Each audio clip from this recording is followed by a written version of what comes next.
बहुत समय पहले एक सुंदर और समृद्ध राज्य था, शहर ए नूर। यह शहर अपनी खूबसूरती और जादुई शक्तियों के लिए मशहूर था। इस शहर के महल में एक चमत्कारी मणि थी, जिसके बारे में कहा जाता था कि जिसके पास यह मणि होगी वह अमर और अजेय बन जाएगा। इस शहर पर एक अच्छे और न्यायप्रिय राजा वीर सिंह का शासन था। लोग सुखी और खुशहाल थे। इस राजा ने मणि को एक खुफिया जगह पर छुपा कर रखा था। यह जगह सिर्फ राजा जानता था। लेकिन एक दिन एक लालची राजा जफर खान, जो एक शक्तिशाली जादूगर भी था, इस शहर में आता है और राजा से कहता है कि वो मणि मुझे दे दो। राजा मणि देने से इनकार कर देता है। जफर खान आग बबूला हो जाता है और इस मणि को हासिल करने के लिए शहर पर हमला कर देता है। शहर पर हमला करने के बाद वो सबको बंदी बना लेता है और कहता है, अब ये शहर मेरा हुआ। जफर खान के लाख कोशिश करने के बाद भी उसे मणि नहीं मिलती। वह गुस्से से चिल्लाया और उसने एक खतरनाक जादू किया। अचानक पूरा शहर हवा में उड़ने लगा। घर, महल, गलियां सब कुछ गायब हो गया। शहर के लोग भी धुएं में बदल गए और वह शहर कहीं खो गया। अब कोई नहीं जानता था कि वह शहर कहाँ है। लेकिन उस समय एक भविष्यवाणी हुई कि एक दिन वीर सिंह के वंशज आएंगे और इस खोए हुए शहर को वापस लाएंगे। सैकड़ों साल बाद एक नौजवान योद्धा आर्यन, जो कि राजा वीर सिंह के वंशज में से था, अपने दादा से यह कहानी सुन रहा था। वह बहुत बहादुर और जिज्ञासु था।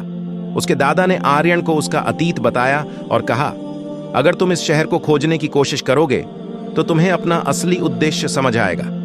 आर्यन समझ गया और उसने फैसला किया कि वह इस शहर को ढूंढ निकालेगा। इसने सफर पर जाने की तैयारी करी और अपने साथ अपने दोस्त कौशल और एक ज्ञानी गुरुदेव को भी ले लिया। अब ये तीनों एक दिन जंगल में शहर की खोज में जाते हैं। काफी दूर चलने के बाद आर्यन को एक पुरानी गुफा मिली। गुफा के अंदर एक पत्थर की दीवार थी, जिस पर कुछ लिखा था, शहर ए नूर अब भी कैद है।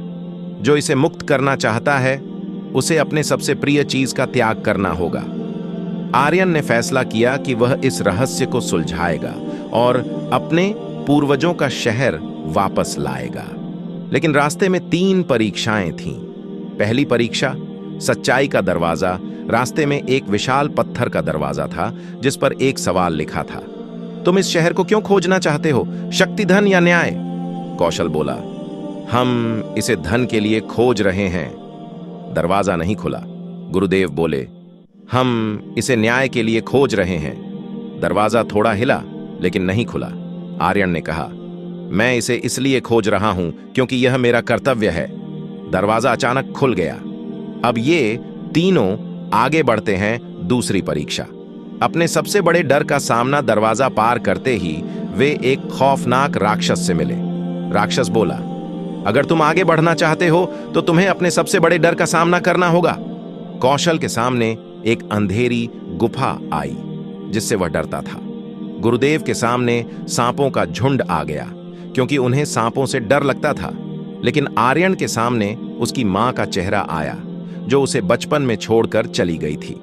आर्यन समझ गया कि जब तक वह अपने अतीत को स्वीकार नहीं करेगा, वह आगे नहीं बढ़ पाएगा। उसने कहा, मुझे अब डर नहीं लगता, मैं अपने अतीत को स्वीकार करता हूं। जैसे ही उसने यह कहा, राक्षस गायब हो गया और दूसरा दरवाजा खुल गया। तीसरी परीक्षा। अब वे एक चमकती हुई नदी के पास पहुंचे। नदी के पार शहर ए नूर की झलक दिखाई दे रही थी, लेकिन नदी के किनारे एक छाया खड़ी थी। छाया ने पूछा, क्या तुम इस शहर को मुक्त करना चाहते हो?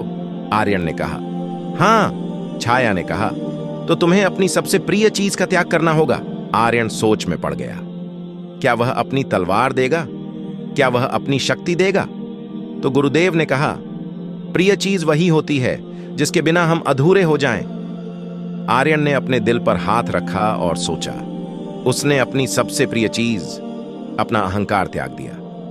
मैं शक्ति या प्रसिद्धि के लिए नहीं, बल्कि अपने कर्तव्य के लिए यह कर रहा हूं। जैसे ही उसने यह कहा, नदी सोने की रोशनी में बदल गई और रास्ता खुल गया। इस तरह आर्यन को नया राजा घोषित किया गया और उसने एक न्यायप्रिय और स्वर्ण युग की शुरुआत की।